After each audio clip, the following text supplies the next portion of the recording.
मैं अपने अनुभाग के समस्त नागरिकों से ये अनुरोध करता हूँ कि अभी ये जो महामारी कोरोना 19 आई है उसके संबंध में पर्याप्त बचाव करें।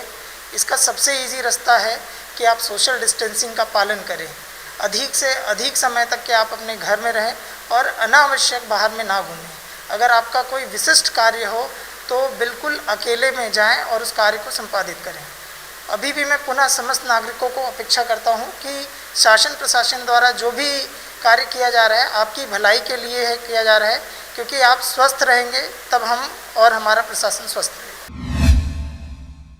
नमस्कार, आप देख रहे हैं आरजे रमझाझर और मैं हूं पुखराज सिंह। कोरोना वायरस से उत्पन्न प्राकृतिक आपदा के बीच पथरिया विकास खंड में शासकीय कर्मचारियों के सबसे बड़े संगठन संयुक्त कर्मचारी मोर्चा पथरिया ने शासन को 150 पैकेट राहत सामग्री सौंपा है। देखिए रिपोर्ट। सभी पैकेट में चावल, आटा, तेल, आलू, मिर्च, हल्दी, साबुन, निरमा, शैम्पू, जलजीरा, हिमगंगे तेल उपलब्ध कराया गया है। कार्यालय एसडीएम पथरिया श्री ब्रिजेश सिंह छत्री के कार्यालय में 75 पैकेट राशन सामग्री सौंपी गई है। साथ ही उप तहसील कार्यालय सरगांव में नायब तहसीलदार श्री दिलीप खांडे को 75 पैकेट राशन सामग्री उपलब्ध कराया गया, जिसे प्रशासन द्वारा सरगांव व पथरिया के विभिन्न क्षेत्रों में जरूरतमंदों को उक्त राशन सामग्री का वितरण किया जाएगा। आज के कार्यक्रम में बिल्हा छाया विधायक श्री राजेंद्र शुक्ला, पथरिया नगर पंचायत अध्यक्ष श्री ग्वालदास अनंत, नेत्राम साहू, सरगांव नगर पंचायत अध्यक्ष राजीव किट्टू तिवारी, उपाध्यक्ष सुशील यादव, तहसीलदार दिलीप खांडे, सीएमओ रोहित साहू, एबीओ रामजी पाल व संयुक्त मोर्चा के रामाधार